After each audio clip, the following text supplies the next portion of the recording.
Oh, cher abonné, quelle joie de vous retrouver dans la paix du Seigneur. Que malgré les défis, malgré les difficultés, malgré les obstacles, malgré les péripéties de la vie, vous demeurez sous la bienveillante main de notre Seigneur et Sauveur, Jésus-Christ. C'est une joie pour moi de vous retrouver. Et aujourd'hui, nous allons encore ouvrir les pages des Saintes Écritures, des paroles inspirées de notre Dieu. Mais avant cela, ouvrons nos cœurs aussi à l'attouchement du Saint-Esprit. Notre Dieu, quelle merveille tu nous donnes, tu nous présentes à travers ta parole. Et en ce moment où nous voulons bien nous en abreuver, nous voudrions que tu puisses extinguer notre soif de toi, que nous puissions être ouverts par toi, que nous puissions être touchés par toi, que nous puissions être transformés par toi. Nous te supplions de nous visiter en cette heure, de nous accorder ta présence glorieuse et lumineuse, et que, Seigneur, nous puissions témoigner, que nos cœurs brûlent au-dedans de nous, alors que toi-même tu te révèles à nous, au nom puissant de Jésus-Christ. Amen. Amen. Est-ce que vous n'avez pas marre de faire du mal à ceux que vous aimez bien? Est-ce que vous ne vivez pas dans le regret constant de vos erreurs passées, avec tant de remords et de sublime et intense culpabilité? Avez-vous déjà souhaité être lavé à l'intérieur comme à l'extérieur, être transformé depuis votre tréfonds? Alors, nous avons une excellente nouvelle. Vous pouvez l'être. Dieu a un plan qui peut vous aider à vous laver complètement de tous vos péchés et à booster votre caractère. Absurde, vous dites? Pas du tout. La Bible nous dit dans Romains chapitre 6, verset 4, ce qui suit. Nous avons donc été ensevelis avec lui par le baptême en sa mort, afin que, comme Christ est ressuscité des morts par la gloire du Père, de même, nous aussi, nous marchions en nouveauté de vie. Lorsque nous acceptons Christ, l'ancienne vie meurt et le Seigneur promet d'oublier tous nos péchés. Non seulement cela, il peut nous aider à surmonter chaque habitude pécheresse. Savez-vous que si la croix est mentionnée 28 fois dans la Bible, le baptême est mentionné 97 fois?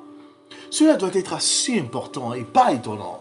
Cela signifie une nouvelle vie avec le passé obsédant et pécheur peut être enterré et oublié.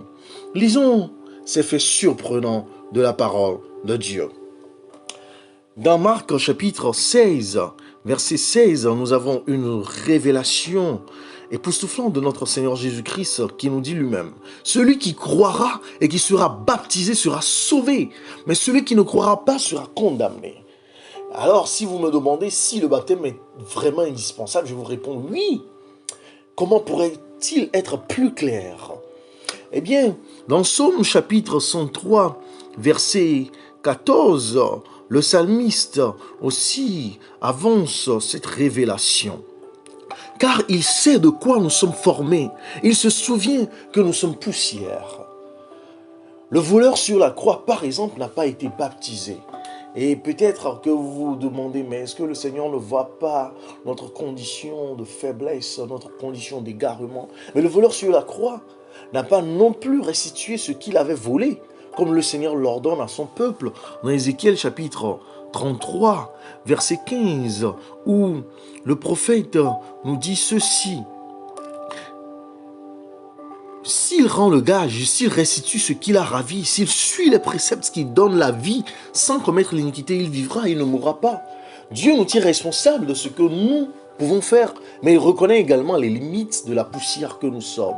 Il n'exigera pas une impossibilité physique. Et donc, si le voleur était descendu de la croix, il aurait été baptisé. Et toute personne qui en est capable doit donc être baptisée et maintenant expressément, sans perdre du temps. Eh bien, vous vous dites qu'il existe de nombreuses ordonnances appelées baptême. N'est-ce pas acceptable? L'un d'entre eux à condition qu'une personne soit sincère à ce sujet? Eh bien, je n'ai pas de réponse que ce qui se trouve dans la Bible, dans le livre de Paul. Écrivons aux Éphésiens chapitre 4 verset 5, nous lisons ceci. Il y a un seul Seigneur, une seule foi, un seul baptême. Donc, il n'y a qu'un seul vrai baptême. Tous les autres soi-disant baptêmes sont des contrefaçons. Le mot baptême vient du mot grec baptismos. Cela signifie plonger sous ou submerger ou immerger. Il y a 8 mots grecs dans le Nouveau Testament utilisés pour décrire l'application de liquide. Mais parmi ces différents mots qui signifient asperger, verser ou immerger, seul celui qui signifie immerger, baptizo, de baptisement, est utilisé pour décrire le baptême. Et le plan du diable pour le baptême, c'est ce que Dieu lui-même nous révèle à travers son prophète Jérémie dans son livre au chapitre 38, verset 20, où nous lisons, Jérémie répondit, on ne te livrera pas. Écoute la voix de l'Éternel dans ce que je te dis. Tu t'en trouveras bien et tu auras la vie sauve. Oui, chers amis, si nous obéissons à la voix du Seigneur, ce Seigneur qui n'est qu'un seul, nous offrant une seule foi et nous ordonnant un seul baptême, eh bien, nous aurons la vie sauve. Voyons un peu l'exemple de notre Seigneur et Sauveur lui-même dans Marc, chapitre 1, versets 9 et 10. En ce temps-là, Jésus vient de Nazareth en Galilée et il fut baptisé par Jean dans le Jourdain. Au moment où il sortait de l'eau, il vit les cieux s'ouvrir et l'Esprit descendre sur lui comme une colombe. Jésus a été baptisé par immersion. Remarquez qu'après l'ordonnance, il est remonté de l'eau. Jésus a été baptisé dans le Jourdain et non sur la rive comme beaucoup le croient. Jean-Baptiste a toujours trouvé un endroit pour baptiser où il y avait beaucoup d'eau. C'est ce que nous pouvons lire dans Jean chapitre 3 verset 23 qui nous dit ceci. Jean aussi baptisait à Hénon près de Salim parce qu'il y avait là beaucoup d'eau et on y venait pour être baptisé. Donc ce n'est pas seulement dans le Jourdain, vous n'avez pas besoin de vous déplacer jusqu'en Israël parce que Jean-Baptiste lui-même a baptisé dans plusieurs rives. Il suffit d'avoir beaucoup d'eau et c'est ce que firent les apôtres, même Philippe avec l'Éthiopien en plein désert où il trouva de l'eau. Donc ce serait assez profond pour que la personne soit immergée. La Bible dit que nous sommes appelés à suivre l'exemple de Jésus selon 1 Pierre chapitre 2 verset 21 où nous lisons ceci. Et c'est à cela que vous avez été appelés, parce que Christ aussi a souffert pour vous, vous laissant un exemple, afin que vous suiviez ses traces. Oh, mais les dirigeants de l'église primitive n'ont-ils pas changé la méthode de baptême? Est-ce que les apôtres n'ont pas changé cette méthode? Eh bien, je vous parlais tout à l'heure de l'apôtre Philippe. Et nous pouvons le lire dans Actes chapitre 8, versets 38 et 39. Il fit arrêter le char, parlant de l'eunuque éthiopien. Philippe et l'eunuque descendirent tous deux dans l'eau et Philippe baptisa l'eunuque. Quand ils furent sortis de l'eau, l'Esprit du Seigneur enleva Philippe et l'eunuque ne le vit plus. Tandis que joyeux, il poursuivait sa route. Donc, non, non et non. Ils n'ont pas changé la méthode de baptême.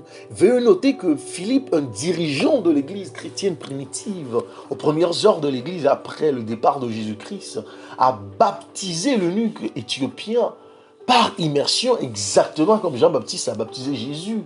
Personne, quelle que soit sa position dans l'église, n'est autorisé à changer les commandements directs de Dieu.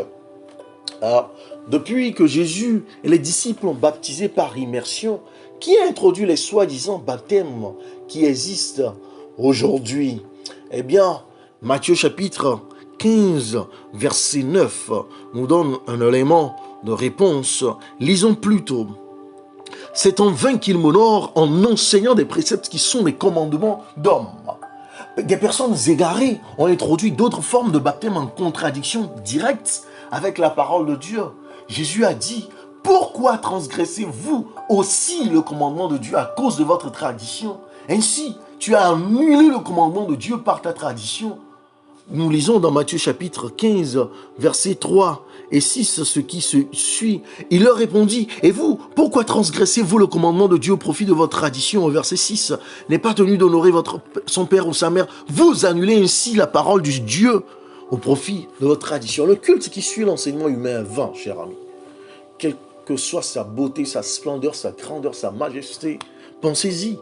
Les gens ont altéré l'ordonnance sacrée du baptême dans le but de la rendre sans conséquence. Il n'est pas étonnant que la Bible nous exhorte à combattre cela dans Jude, chapitre 1, au verset 3, où nous lisons, bien-aimés, comme je désirais vivement vous écrire au sujet de notre salut commun, je me suis senti obligé de le faire afin de vous exhorter à combattre pour la foi qui a été transmise aux saints une fois pour toutes. Chers amis, vous pouvez faire